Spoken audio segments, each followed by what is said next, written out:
You ready to go? Is it on? Okay, I'm Dr. Carney. I'm here interviewing Madeline O'Brien for the Billericus Veterans Legacy Archive Project. Thank you, Madeline, for No problem. My pleasure. for agreeing to participate in the interview. Okay, I'm just going to ask you a series of questions to gain your military history and your background and the things that you experienced in the service.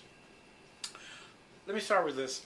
Once you state your name, your date of birth, your years of service, and the branch that you served in. Okay, I'm Madeline O'Brien. I was born January 10th, 1990. I enlisted in June 2008, and I retired in October 2011, and I was in the U.S. Army. Fantastic. Now, how old were you when you enlisted in the U.S. Army? I had just turned 18 and graduated high school. And what compelled you to enlist in the Army? What were you thinking at the time? I was terrified of college math. That was originally my thought. It's like, okay, do something or go to college. So I decided to do something that would make a difference in the world, and that was my choice. Good. What did your family think of your enlisting in the military? My mom was pissed. I remember her saying, "What did I do wrong? Why do you hate me? Don't leave me." And I'm like, "It's not for you. It's for me to grow up and do something on my own." So after that, she finally understood. And why did you choose to enlist in the Army? I started doing PT with them my senior year because I had friends that were already enlisted, and I told myself, I'm never going to do it, I'm never going to do it. And I walked off the graduation stage, shook my English teacher's hand who was a vet, and I said, "Thank you for everything you've done. I'm enlisting tomorrow." So I guess I just talked myself into it. You talked yourself into it. I'm glad you did. Me too. Describe your initial basic training experience. Was it more or less difficult than you thought it would be? Talk about that basic training. I've never been a girl to have very many girlfriends, and I lived in a room with 62 other girls in the same room.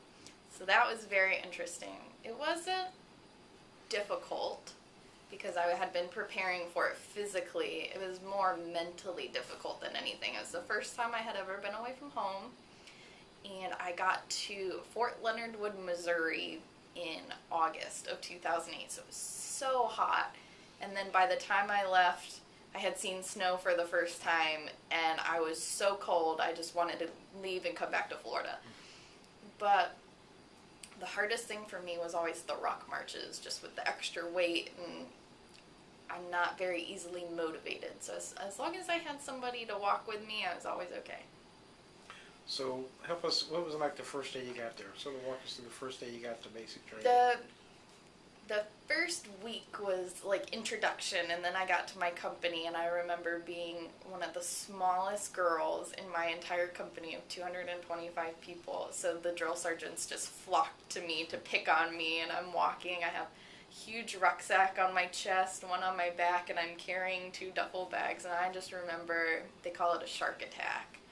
They just get in your face and they scream at you, and then you have to start doing push-ups, and it was overwhelming, but it was kind of exciting at the same time. Okay, so what was it like living in the room? Describe the first day you got to the room and you had 62 girls in the room. It was interesting because girls get very cliquey and they pair off very soon, and I'm one to try to be friends with everybody, so that wasn't too bad.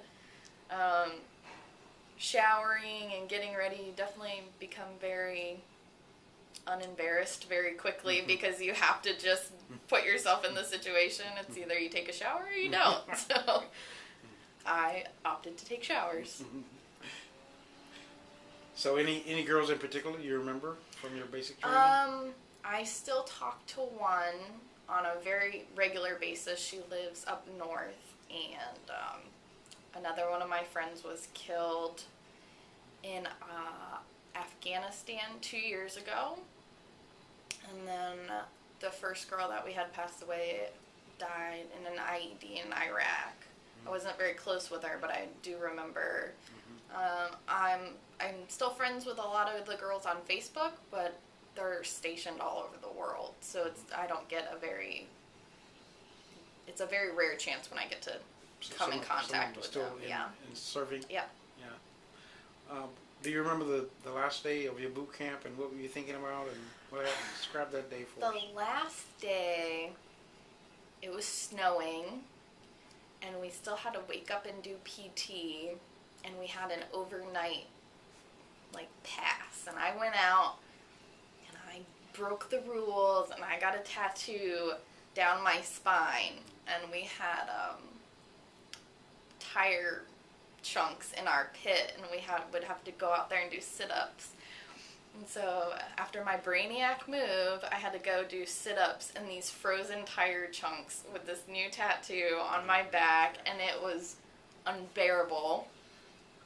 But besides that, I remember crying a lot because I made a lot of friends. So you're crying that you didn't it was everybody was going their different directions, so it was very interesting, and I learned a lot. So now when you finished your basic training, did you come back home, or did you go to your first assignment? I left Missouri and went directly to Fort Hood, Texas. And then my father-in-law passed away, and I came home for about a week, and then I had to go back to work. So I didn't get very much time at home. So what was it like at Fort Hood? There's a lot of people from all over the world, which is kind of cool. But my unit was a lot like high school. There's, people getting in trouble, people doing things they shouldn't be doing, and it was definitely very cliquey, like high school. So you just kind of go where you gotta fit in and get through the day, and it was a lot more laid back than because basic prepares you to be on all the time. And it was a lot of the time, it was a lot of downtime, doing a lot of work for a lot of stupid reasons just to keep you busy. What was your assignment in Fort Hood? What did you learn? I was an MP, so I was stationed with the 1 MP platoon in 4th Brigade of 1st Cav. They were deployed when I got there, and I had prepared for my deployment, and then at the last minute they told me I wasn't going. So I got stuck on a detail of lifeguarding. So I actually got trained to be a lifeguard, and I was working over the summer at one of our pools on post. And so that was the main thing that I learned. And then once my unit got back, we did a lot of MP training, working on the road, all that fun stuff. And then the most memorable moment was probably the Fort Hood shooting in 2009. Were you there? Yes. My building was 3 blocks away, and my whole platoon was on duty that day. So once we heard, on duty? Yeah, once we heard that there was an officer down, we had to get a hold of all of our people because they were all over the place. And that was definitely a very nerve-wracking day. But luckily, none of the officers that were injured were from my platoon. What did you do that day? We had a huge lockdown. Once we knew where everybody was, nobody could leave. We were there probably until 1 o'clock in the morning, making sure that the gunman was gone and that everybody was all set at the hospital and that there was no other shooters. It was, I talked to people from all over the world that I hadn't talked to in years because they knew I was there and they just needed to call and make sure I was okay. Just a lot of people from all over the world. They knew I was at Fort Hood, and they just, "Are you okay?" Which was nice, but all the cell lines were down because they were so bombarded with calls. What time did the shooting occur, and where were you, and what were you thinking? It was sometime in the afternoon, and I remember being in my office with my commander because I worked for him, and we didn't really believe it at first, and then it all got very real very quickly. So, you just had to keep your head on straight and figure out what you needed to do to make sure everybody was okay. So were you locked down in your commander's office, or Yep, did you? we couldn't leave the building, so we all of the platoons ended up going into the conference room, and we just sat there together and just waited for everybody to come and report in and make sure that everybody was okay. So from mid-afternoon until. About 1 o'clock in 1 the o'clock morning. in the Yeah, morning? couldn't go eat. Couldn't. Yeah, it was. So when the lockdown was cleared, what happened then? I think I went home and hugged my husband to just make sure everything was okay. He was really worried about me because he was on the other side of post. And we couldn't contact each other. So. So your husband's in the military too? Yep. Yeah, he's in the Army? Yep. Yes. Now, so you met him in the Army? I actually went to high school with him. Oh, so he's. Yeah. Where did he grow up? We both graduated from Palm Harbor. Really? Yeah. And then we got divorced. When did you get married?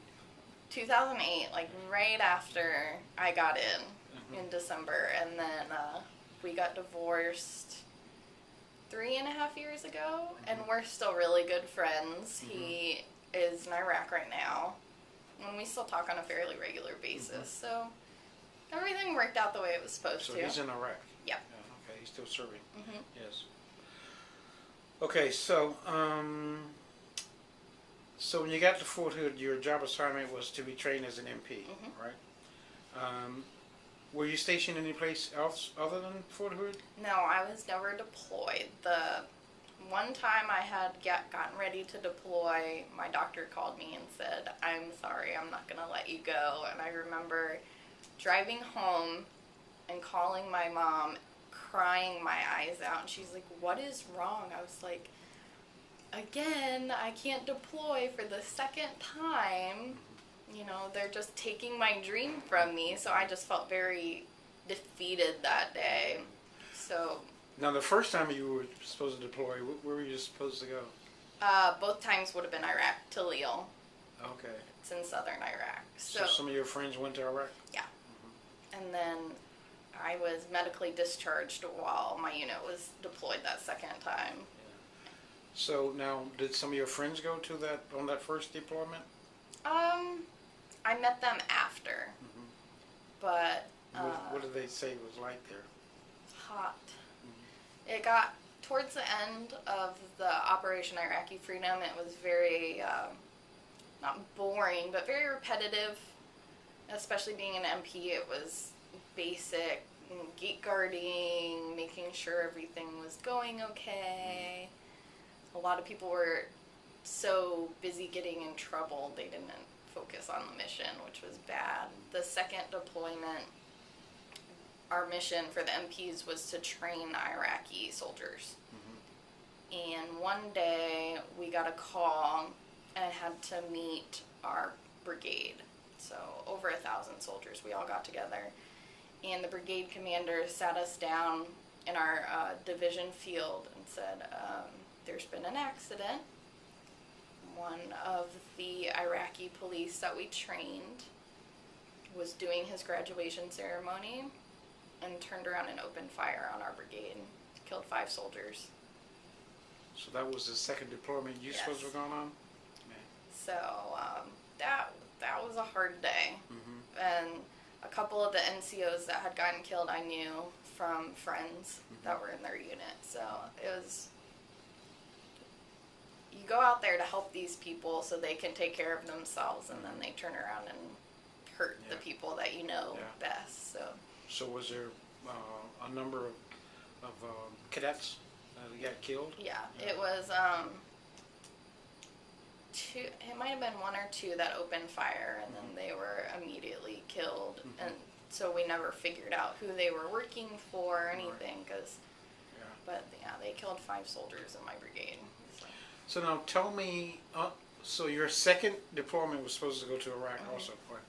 So you never got deployed, but you got trained as an MP. Yep. So tell me about the typical training day for an MP. There was a lot of evasive driving, which was fun because I love driving fast. A lot of range time. What are you driving? I drive an RX-7, but for work it was just like a cruiser, like typical sheriff kind of vehicle. Really? Yeah. Not a Jeep? No, I wish. But there was a lot of range days. What do you do on the range? Mostly pistol. Mm-hmm. I was expert with a pistol. What pistol did you fire? A Beretta 9mm. Mm-hmm. And I still have one just because I'm so used to them. Yeah. And then I recently just got an AR-15, which is a replica of an M4, which is what I used when I was in. So I guess I get what I'm comfortable with. Yes. So you had your choice of weapon? Mm-hmm. Oh, really?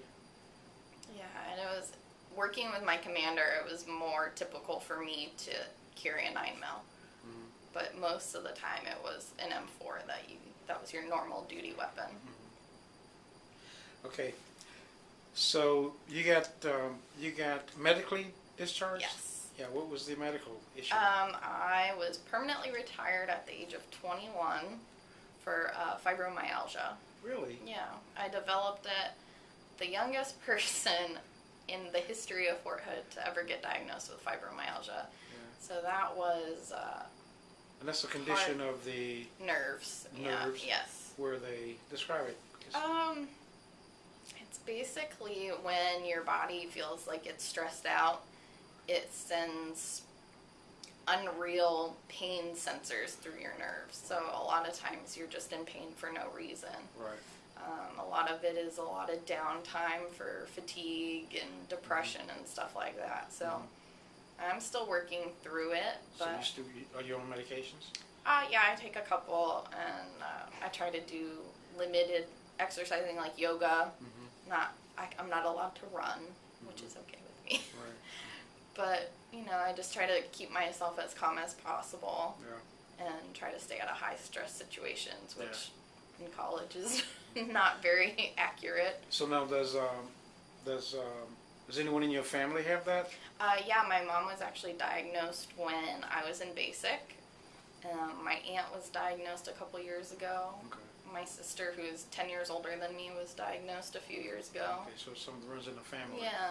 So you don't think it was caused by the military service itself? It is genetic, except it would have taken, they said it would have taken a lot longer if I would have never been in because of the high stress environments that I was in. If I would have just gone through life as like a normal, average person, I probably wouldn't have gotten it until I was in about my 50s or so. So when you were in the on the base, how did you learn about what was going on outside the base? How did you stay in contact with what was going on in the world outside of the military? That was really hard in Killeen because everybody everywhere was military, all over the place. You couldn't go anywhere without seeing someone from work. So Facebook was a good outlet just to keep in contact with family and friends. I came here a lot on vacation, but I was always more busy here trying to visit everyone. Mm-hmm. And then I lived outside of Post, so I got to travel a little bit around Texas and kind of explore, but everywhere in Texas is military. So after work you were living outside of Yep. Post, so you was living like in an apartment. Yep, like an more apartment. like a normal living. Mm-hmm. So your hours of assignment was what? PT was at 6:30, and then you got a break afterwards to go home, take a shower, maybe eat breakfast, and then 9 to 5, just like a 9 normal to job. 5. So you had to be up every morning at 6:30 for PT. Yep. And how long did PT last? About an hour. About an hour. Mhm. Is that back on base? Mhm. So you had to meet with your Yep. platoon, Yep. group, whatever. What was it, platoon? Yep. Yeah. Between every morning. Yep. So you were on Facebook, and so you get to see the news at night and stuff like that Mhm. too, right? I choose not to watch the news. You did? Why? Yeah. I don't feel like getting stressed out about situations that I can't directly impact at the moment, so I choose to kind of back off unless it's completely necessary. Yeah, I see.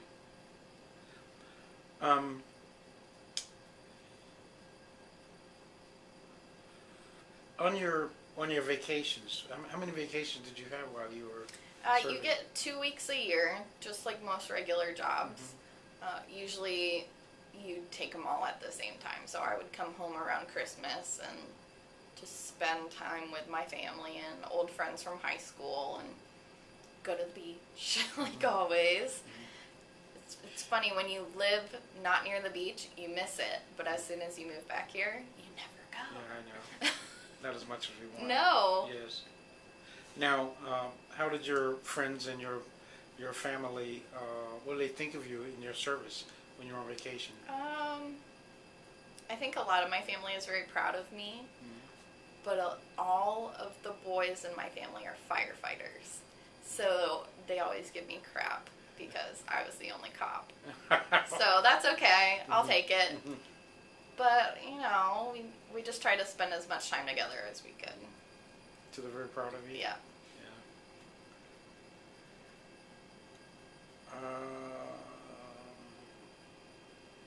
When did you learn you were going home, you're going to be discharged, and how did it make you feel? I found out